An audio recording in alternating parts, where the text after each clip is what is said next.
समाजामध्ये जो तो मी म्हणतो राव, ह्याच्यासारखा गायकीमध्ये जो तो म्हणतो मी राव, पण बाबासाहेबासारखा कोणी नाही. म्हणून जगामध्ये झाले किती रंग आणि राव, जगामध्ये झाले किती रंग आणि राव. मग भीमावानी हाय का कोणी भीमावानी राव.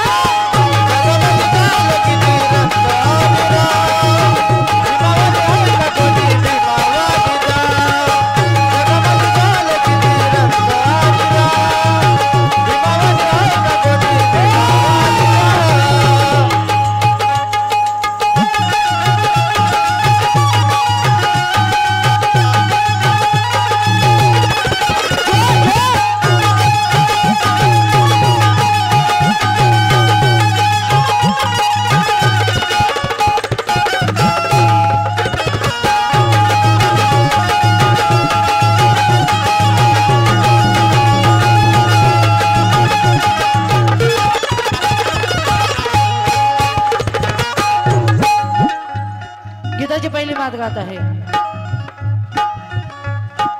घडविले नवक्रांती विषमतेला तोडी, घडविले नवक्रांती विषमतेला तोडी, घडविले नवक्रांती विषमतेला तोडी, तोडले सबंधने तू गुलाबीची बेडी, तोडले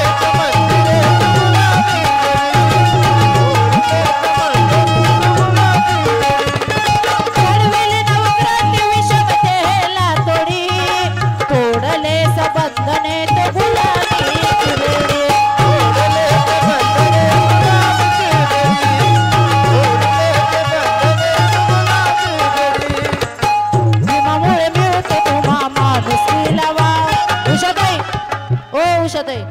भीमामुळे मिळतो तुम्हा माणुसकीला वाव.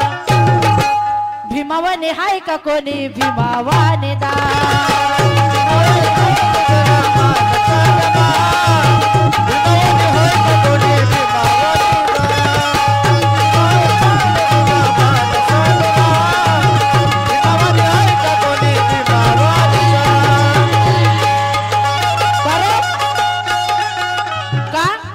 भीमावानी हाय का कोणी भीमावानी दाव.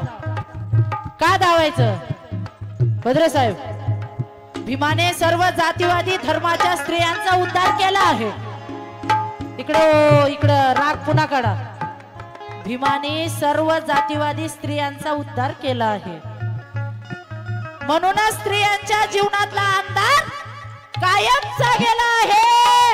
आणि मी खरंच सांगते शशिकांता, त्या गौतमी पाटलाला सुद्धा स्टेजवर नाचण्याचा अधिकार माझ्या बाबा भीमानं दिला आहे.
व्यवस्थेचे पेटविले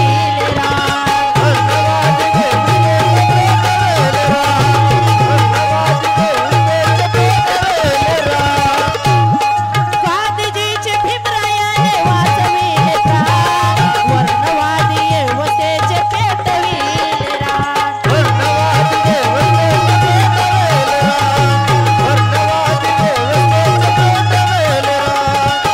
म्हणून पाडीला म्हणून साई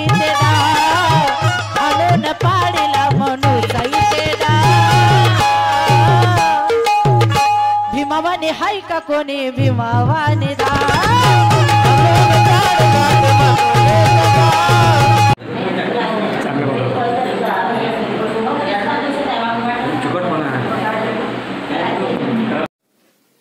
सर्वांना मैत्रीपूर्ण जय भीम.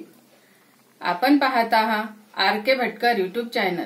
आर.के. भटकर युट्यूब चॅनलवर आपले सहर्ष स्वागत आहे. आमचे व्हिडिओ आवडल्यास चॅनलला लाईक करा, शेअर करा, कमेंट करा आणि आपण जर नवीन असाल तर सबस्क्राईब करायला विसरू नका. सर्वांना जय भीम. नंतर वंदनेचा दुसरा भाग आहे धम्मोपदेश. या ठिकाणी भारतीय बौद्ध महासभेच्या वतीने एक प्रवचन मालिका या ठिकाणी आपण सादर करत असतो. तेव्हा आजच्या प्रवचन मालिकेचा विषय आहे स्त्रियांचे उद्धार करते डॉक्टर बाबासाहेब आंबेडकर. या विषयावर आपलं मनोगत व्यक्त करण्यासाठी भारतीय बौद्ध महासभेचे अमरावती जिल्ह्याच्या महिला पर्यटन उपाध्यक्ष आदरणीय पुष्पाताई बोरकर हे त्या प्रवचन मालिकेवर आपले मनोगत व्यक्त करतील अशी मी त्यांना विनंती करतो.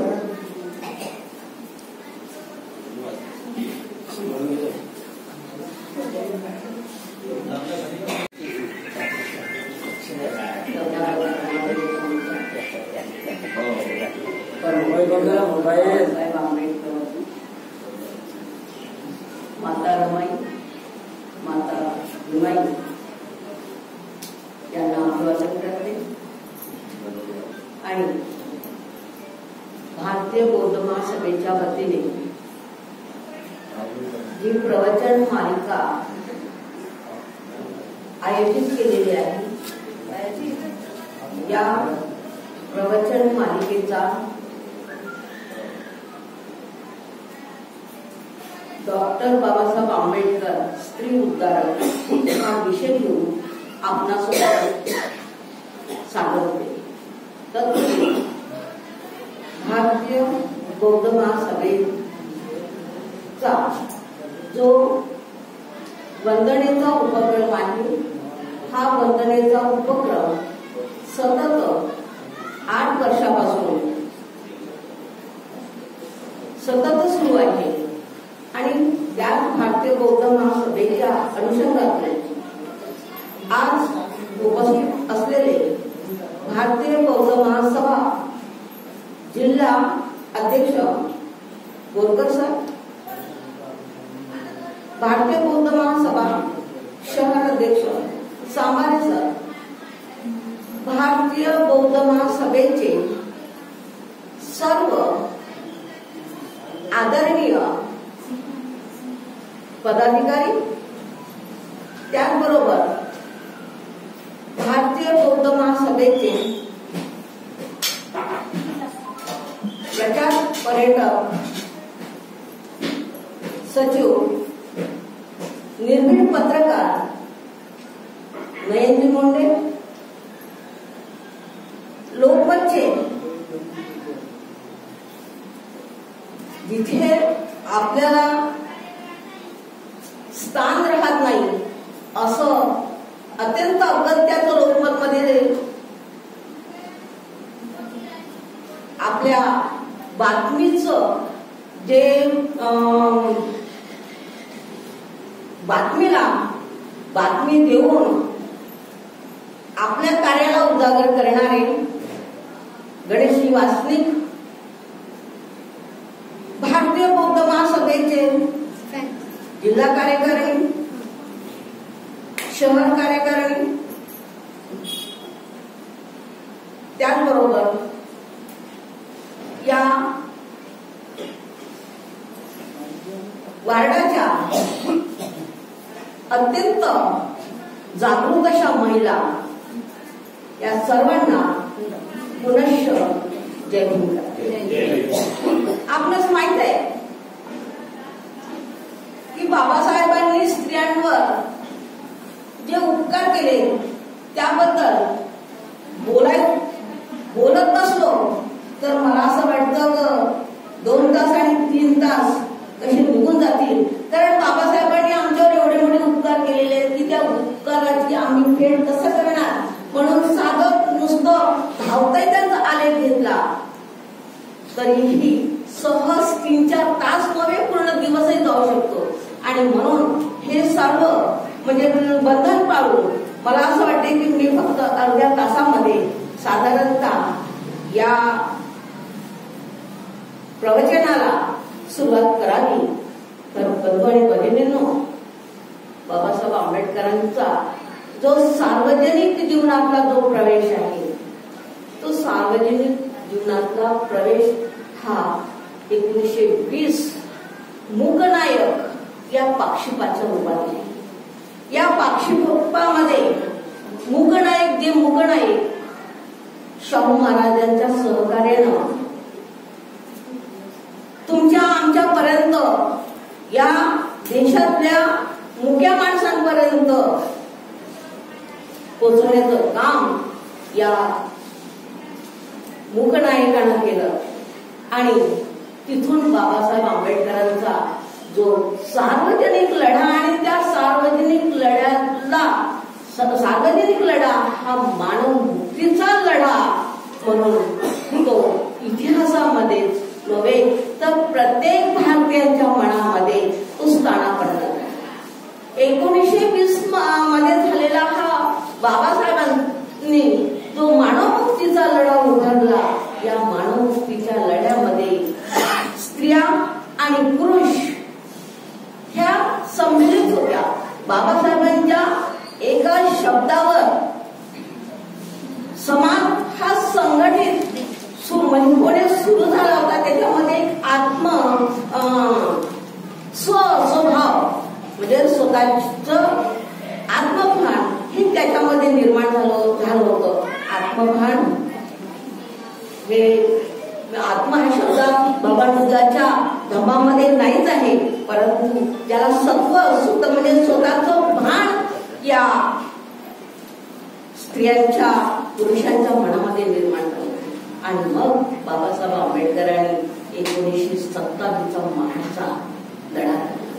हा 1927 मध्ये जे बाबासाहेब आंबेडकरांनी महाडच्या सत्याग्रहामध्ये जास्तीत जास्त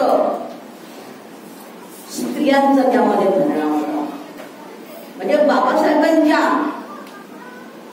एका शब्दावर जो दलित म्हणजे पिचलेला, जो बहिष्कृत 1000 वर्षापासून बहिष्कृत असलेला असा समाज आज बाबासाहेबांच्या एका विचारानं एकत्र येऊ लागला. आणि त्यामध्ये जो महाडचा सत्याग्रह झाला, या महाडच्या सत्याग्रहामध्ये जे महिलांचा अतिशय जो सहभाग होता आणि त्यामध्ये त्याच्या म्हणजे महाडच्या सत्याग्रहाच्या आधी बाबासाहेब आंबेडकरांनी एक महिलांची परिषद घेतली. या महिलांच्या परिषदेमध्ये ते चालण्याचाच अधिकार नव्हता, आम्हाला चांगले कपडे घालण्याचा अधिकार नव्हता, मण्यावरचे कपडे घालणे हा आमचा केव्हाचा धर्म झाला होता. आमच्या हातामध्ये सोन्या चांदीचं तर वेगळंच आहे, कसला वेगळ्याच्या या वस्तू आमच्या शरीरावर शोधतो म्हणजे शोधण्यासाठी आमच्यावर बंधन लागली जात होती. अशा काळामध्ये बाबासाहेब आंबेडकरांनी जेव्हा या स्त्रियांच्या समोर म्हणजे आपले विचार मांडले, या स्त्रियांच्या समोर सांगितले की सर्वप्रथम तुमचा हा जो पेहराव आहे हा पेहराव बदला. तुमच्या अंगावर तुम्ही जे दागिने वापरता, मग त्या गोड पाटल्या असो किंवा वेगळ्याच्या लोखंडाच्या ज्या दागिने होते हे तुम्ही बाजूला करा. आणि खरंच बाबासाहेबांच्या एका म्हणण्यानुसार हजारो स्त्रिया या शेतामध्ये गेल्या आणि शेतामध्ये गेल्यानंतर त्यांनी आपल्या पेहराव हा एक भारतीय पेहराव किंवा खेडूत पेहराव हा पेहराव त्या घालून आल्या. बाबासाहेबांनी बघितलं की मी तुम्हाला म्हणजे जे मला सांगितलं, तुम्हाला जे मी कपड्यांच्या बद्दल, तुमच्या राहणीमानाबद्दल सांगितलं, यामध्ये तुम्ही थोडा हा तरी का होईना बदल करून आलेला आहात. आणि त्यावेळेस बाबासाहेब आंबेडकरांनी 1 रुपया त्या महिलांना बक्षीस दिला होता. म्हणजे पहा की बाबासाहेबांच्या एका शब्दावर जो समाज आहे, जो ज्या महिला आहे, या महिला जेव्हा बाबासाहेबांच्या विचाराने त्या ऐकल्या, तेव्हा बाबासाहेब आंबेडकरांनी त्यांना 1 रुपया बक्षीस दिला. म्हणजे 1 रुपया बक्षीस देणं म्हणजेच की त्यांच्यासाठी काय होती, शाबासकीची, त्यांच्या पाठीवर असलेली शाबासकीची भाव होती. आणि तेव्हापासून या म्हणजे समाजामध्ये एक जागृती निर्माण व्हायला लागली. नंतर 25 डिसेंबर 1927 पुन्हा मनुदहन दिन. या मनुदहन दिनामध्ये ज्या स्त्रियांना, या भारतीय स्त्रियांना हजारो वर्षापासून या मनुने त्यांच्यावर गुलामीचं बंधन टाकलं होतं, म्हणून या गुलामीचं बंधनातून मुक्त करण्यासाठी बाबासाहेब आंबेडकरांनी मनुस्मृतीचं दहन केलं आणि स्त्रियांना मुक्त केलं. नंतर 1930 मध्ये, मला वाटतं 4 जुलै 1930 मध्ये बाबासाहेब आंबेडकरांनी काळाराम मंदिराचा सत्याग्रह केला. या काळाराम मंदिराच्या सत्याग्रहामध्ये कित्येक पटीने स्त्रिया होत्या. कित्येक पटीने म्हणजे सर्वात जास्त म्हणजे त्याही वेळेस आंदोलनामध्ये स्त्रिया होत्या. आणि स्त्रिया असताना त्यामध्ये जे गीताबाई गायकवाड म्हणून ज्या बाईनं, या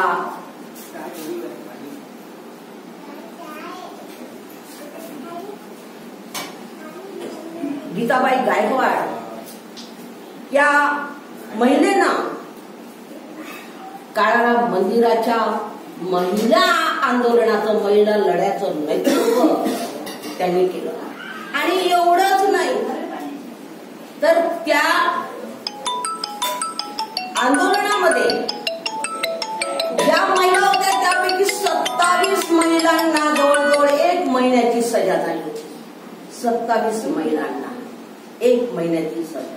आणि तिथपर्यंतच थांबलं नाही, त्याच्या आधी की या ज्या स्त्रिया होत्या, बाबासाहेब आंबेडकरांनी त्यांच्यामध्ये जो एक सतेज पेरलेला होता, त्यांच्यामध्ये आत्मविश्वास त्यांच्यामध्ये पेरलेला होता, त्यांच्यामध्ये स्वाभिमान पेरला होता. आणि त्याचाच परिणाम ज्या पुजाऱ्यांनी या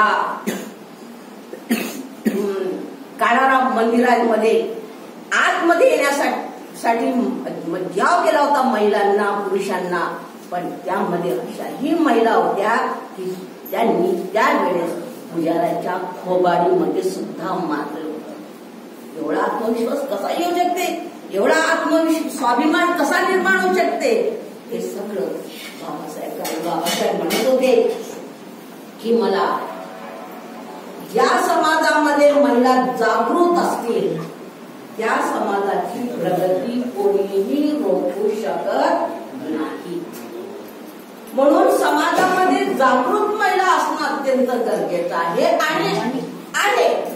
आणि परंतु काही जागृत असूनही त्या पुन्हा मागे पलटत आहे.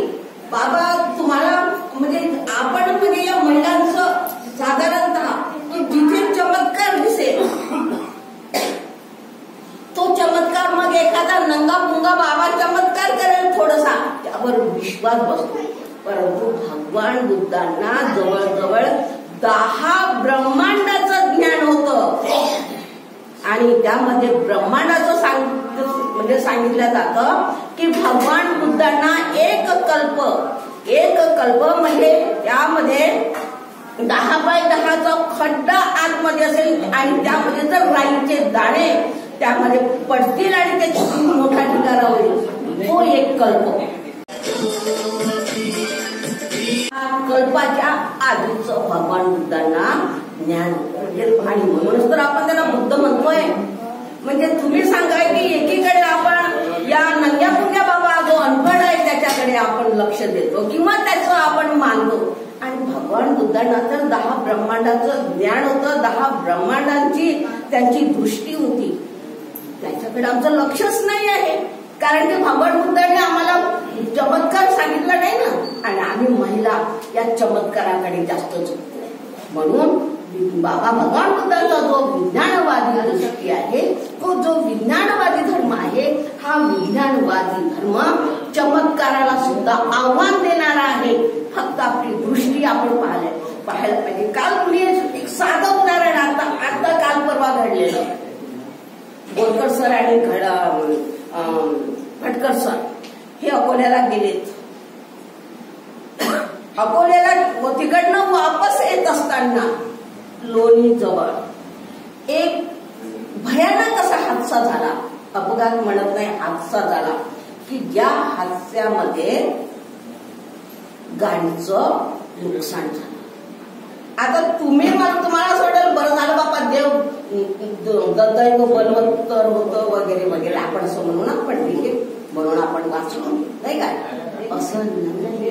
कारण की धम्म कुशल कर्माचं पारड हे जड होतं आणि अकुशल कर्माचं पारड हे वर होतं. त्यामुळे कुशल कर्मामुळेच आमच्यावर येणारी आपत्ती विपत्ती आपण भगवान बुद्धाच्या धम्मामध्ये शिकतो की आपत्ती विपत्ती ह्या दूर पळतात. कुशल कर्म आमचं भगवान, आणि हे कुशल कर्म येण्यासाठीच आम्हाला भगवान बुद्धांनी जे स्त्रियांना सर्वप्रथम समानता दिली आणि बाबासाहेब आंबेडकरांनी आमच्यामध्ये जी जागृती निर्माण केली, या दोन्ही महापुरुषांच्या विचाराला आमचं काय असलं पाहिजे, नमन असलं पाहिजे. दुसरं जर आपण नंतर बघतो आहे की येवले मुक्काम एकूण आपल्या येवले घोषणा झाली, बाबासाहेबांनी येवले घोषणा केली 1935ला की मी धर्मांतर करणार. आणि बाबासाहेब आंबेडकरांनी जेव्हा ही येवले म्हणजे घोषणा केली, तेव्हा जास्तीत जास्त महिलांनी तेव्हा महिला मेळावे भरवले आणि धर्मांतराला पाठिंबा दिला. बाबासाहेब म्हणायचे की मला ज्या समाजामध्ये महिला जागृत असतील त्याचं 1942ला नागपूरला जे शेड्यूल कास्ट फेडरेशनच्या वतीनं महिला मेळावा झाला, त्या महिला मेळाव्यामध्ये जवळजवळ 25,000 महिला होत्या. या 25,000 महिला कशा होत्या, मग त्याच्यामध्ये त्या जाईबाई, जुईबाई देशभक्तार असतील, सुमित्राबाई गोराडे असतील, याच्या महिला होत्या. या महिलांनी त्यावेळेस जे त्यांच्यावर अन्याय आले, त्यांच्यावर बंधन आलं की तुम्ही दुसऱ्याकडे वळा, दुसऱ्या धर्माकडे वळा, परंतु त्या तरीही डगमगल्या नाहीत आणि त्यांनी चोखा मेळा ही एक वसतिगृहातून नंतर मग शाळेतून दुसरी निर्मिती झाली, तो भाग वेगळा, परंतु त्यांनी बाबासाहेबांच्या विचाराला धरून राहिले, बाबासाहेबांच्या शब्दाला त्या जपल्यात आणि म्हणून त्यांची प्रगती झाली. बाबासाहेब नेहमी म्हणायचे की तुम्ही जो विचार करता, जे स्वप्न पाहता, त्या स्वप्न पाहण्यानं जर आम्हाला खाली पाहण्याचं जर येत असेल, आम्हाला खाली पाहावं लागत असेल, आम्हाला म्हणजे तुम्ही खालच्या पातळीवर नेण्यासाठी म्हणजे नेण्याचा संस्कार देत असेल, तर तुमच्यापैकी जन्म घेऊन आमचा फायदा काय? तुमच्यापोटी जन्म घेणं आमचा गुन्हा झाला का? बाबासाहेब आणि म्हणूनच त्यांनी एक फार चांगलं उदाहरण दिलं होतं. दिलं आपल्या याच्यामध्ये महाभारतातल्या विदुलेचं उदाहरण दिलं. त्या विदुल्या ही महाभारतामध्ये रणांगणावर विदुलेनं आपला मुलगा पाठवला आणि विदुलेनं आपला मुलगा पाठवल्यानंतर तो रणांगणात गेला. परंतु अफाट असं सैन्य पाहून, अफाट असं तिथं शस्त्रसाठा पाहून तो घाबरला आणि पळत आला. आता जेव्हा विदुलेनं बघितलं की आपल्या मुलाला तर आपण रणांगणावर पाठवलं होतं आणि हा तर पळत आला, तेव्हा त्या विदुलेनं आपल्या मुलाला सांगितलं, अरे कशाला तू जन्माला आलास, माझ्या पोटामध्ये मेला असतास तर बरं झालं, कारण तू गेलास लढाईवर तर तू नाव कमावून यायला पाहिजे होतं, नाहीतर तुझं पार्थिव इथं आलं असतं तर मी माय म्हणून एक माझा स्वाभिमान, माझा माझी छाती फुगली असती स्वाभिमान. तू पळत आला, तू पळकुटा आहेस म्हणून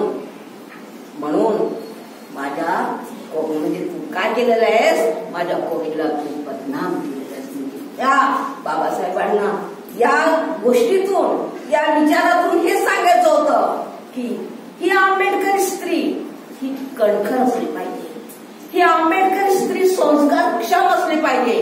कारण कालचं त्यातून एक उदाहरण मी पुन्हा सांगते, कारण की मला बाबासाहेबांचे जेव्हा तुम्ही पुस्तक वाचता तुम्हाला त्यामध्ये काही नाही काही माहित आहे, परंतु हे जे अनुभव येतात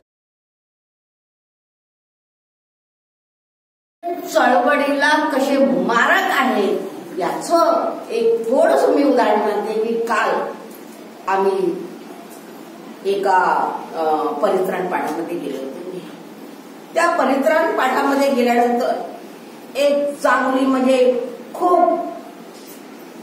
बोलतात, खूप सांगतात, खूप विचार देतात समाजाला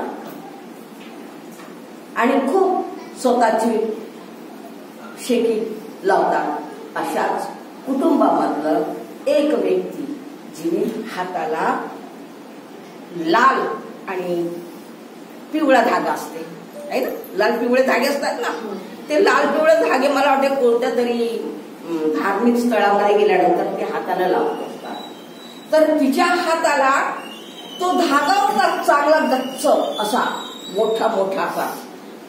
तर मी बसले, कार्यक्रम म्हणजे परित्राण सुरू होतं, गाथा सुरू होत्या, एकावर एक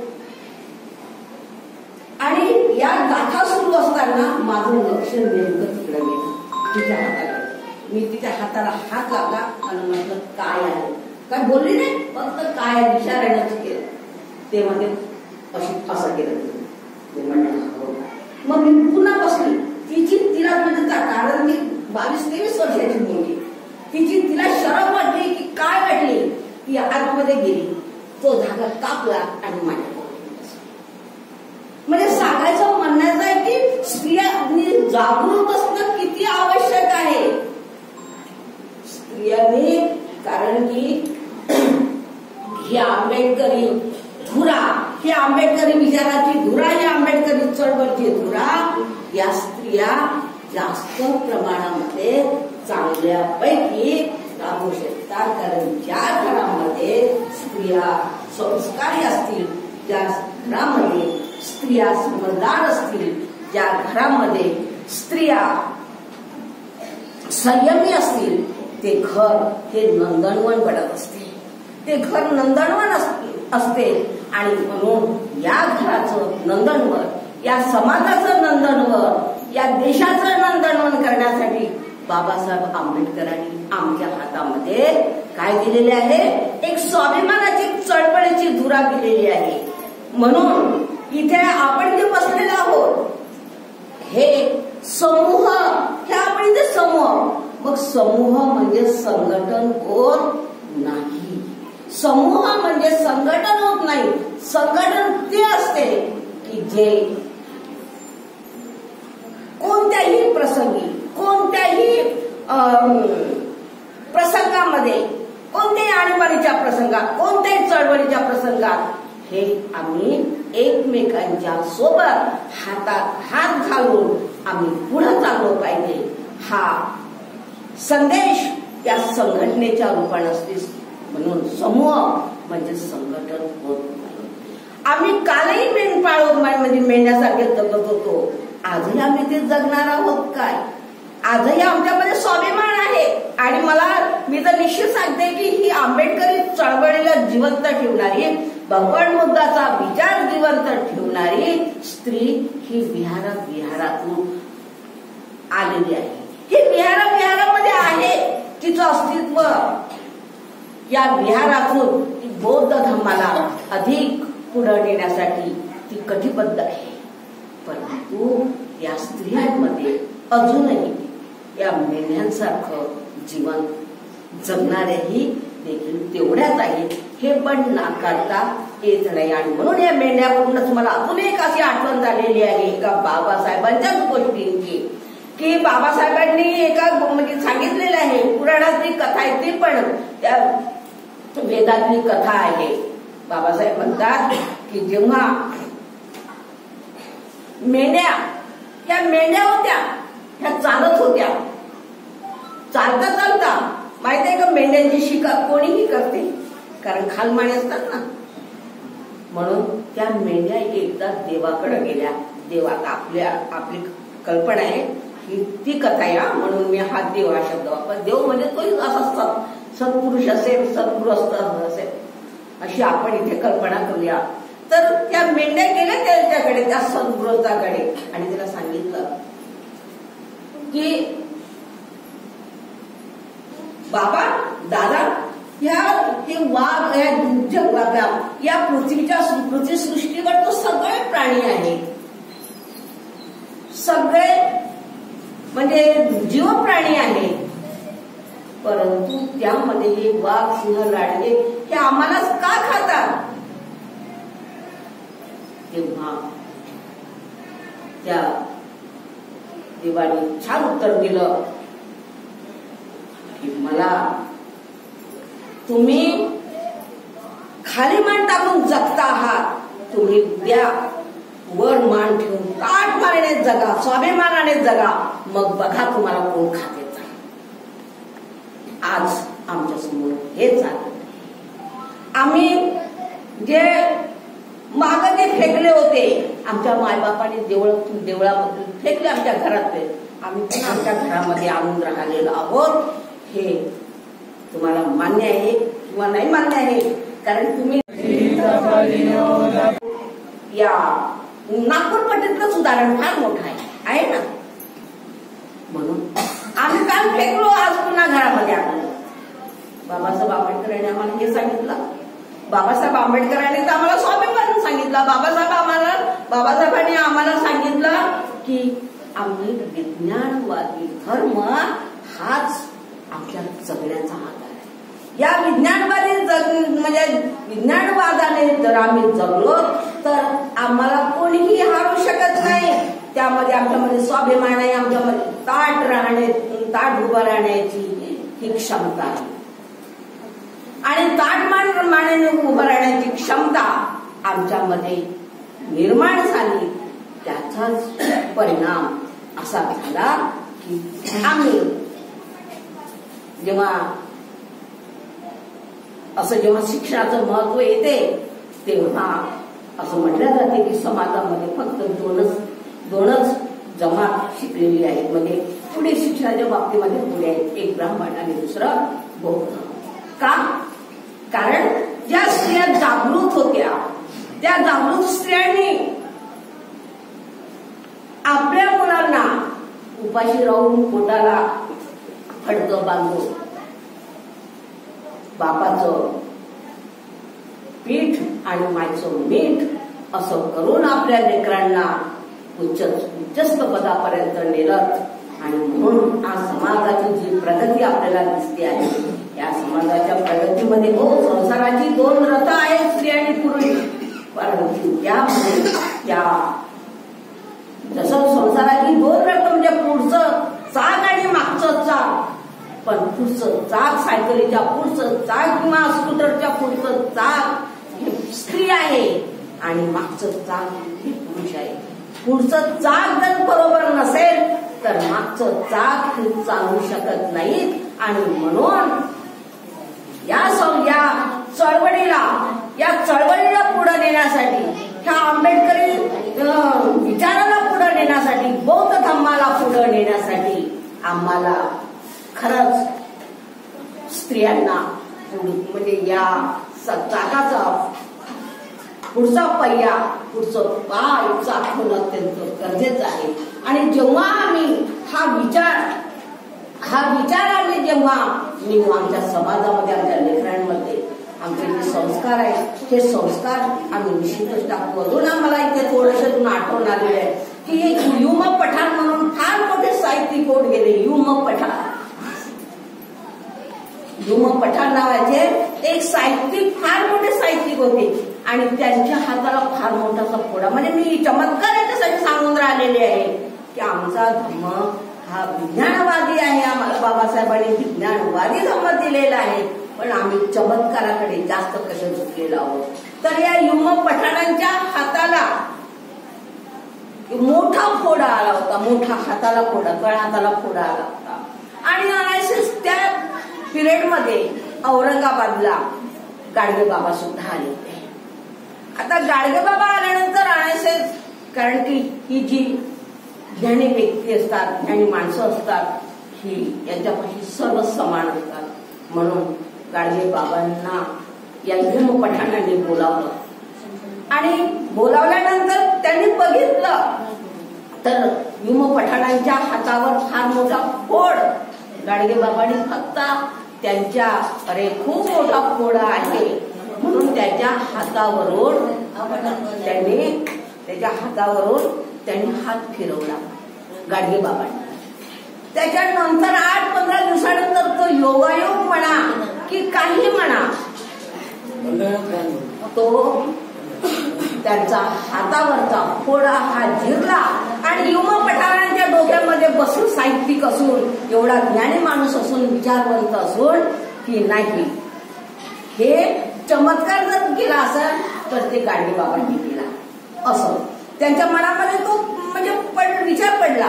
परंतु जेव्हा गाडगे बाबा पुनश्च तिथे त्या धर्मशाळेच्या निमित्तानं आले तेव्हा युम पठाणांनी गाडगे बाबांना विचारलं की बाबा तुम्ही चमत्कार केला माझ्या हातावर. तेव्हा बाबासाहेबांनी आपला गाडगे बाबांनी एक काठी युम पठाणांच्या पाठीत मारली. मी चमत्कार करत नाही आणि जर तुम्ही चमत्काराच्या पाठीमागे लागलात तर तुम्ही समाजाला पूर्ण अंधाराच्या खाईमध्ये टाकणार आहात. तुम्ही विचारवंत आहात, तुम्ही ज्ञानीवंत आहात, तुमच्याकडनं अशी अपेक्षा नाही. पहा, जर तेव्हा गाडगे बाबांनी म्हटलं असतं की मी हा फोडा मी बसला चमत्कार म्हणजे चमत्काराच्या नावाखाली जर झाला असता तर तुम्हाला माहित आहे चौकात बाबा आपल्या गाडगे बाबांचे फोटो लागले असते ना, आरत्या सुरू झाल्या असत्या. पण गाडगे बाबा हे चमत्काराच्या ते कर्मयोगी होते. आज ज्यांनी म्हणजे जे अनफड आहेत, जे नंगे आहेत, त्यांचे फोटो जागोजागी लागलेले आहेत आणि आरत्या होत आहेत. हे चमत्कार. आणि म्हणून ही जबाबदारी विज्ञानवादी घेण्याची जबाबदारी, विज्ञानवादी विचार घेण्याची जबाबदारी ही महिलांवर जास्त प्रमाणामध्ये आहे. म्हणून आपण हा विचार घ्यायला पाहिजे की भगवान बुद्धाला जेव्हा 10 ब्रह्मांडांचं ज्ञान होतं ते किती सगळे ते एवढे या पृथ्वीवरचे जे 33 कोटीच नाही तर 56 कोटी असतील, किती कोटी देवदेवता असतील, यांच्याही पेक्षा पुढे भगवान बुद्ध आहे. फक्त आमची दृष्टी, कारण की आमची दृष्टी हवी आहे. आम्हाला जशी दृष्टी असेल तसं आम्हाला सृष्टी आमच्यासाठी प्रेरणादायी आहे. बाबासाहेबांनी आम्हाला जो विचार दिलेला आहे हाच आमच्या जीवनाचा मार्ग आहे. आणि या मार्गाने आम्ही निश्चित गेलो तर आमची प्रगती कोणीही रोखू शकत नाही. कारण बाबासाहेब म्हणत होते की की ज्या त्या समाजाची प्रगती ही त्या महिलांच्या प्रगतीवर होती. म्हणून महिलांची प्रगती झाली की समाजाची प्रगती. महिलांच्या मनामध्ये आंबेडकरी विचार आला तर त्यांचा कुटुंबामध्ये आंबेडकरी विचार येईल. महिलांच्या मनामध्ये जर बुद्धिवादी विचार आला तर त्यांचं घर हे ज्ञानमय.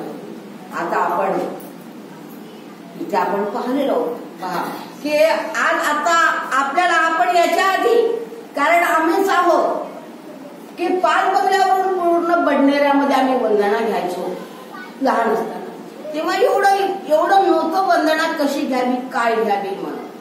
नंतर हा जो वंदनेचा उपक्रम भारतीय बौद्ध महासभेने उभा केला आणि यातून बौद्ध महासभेने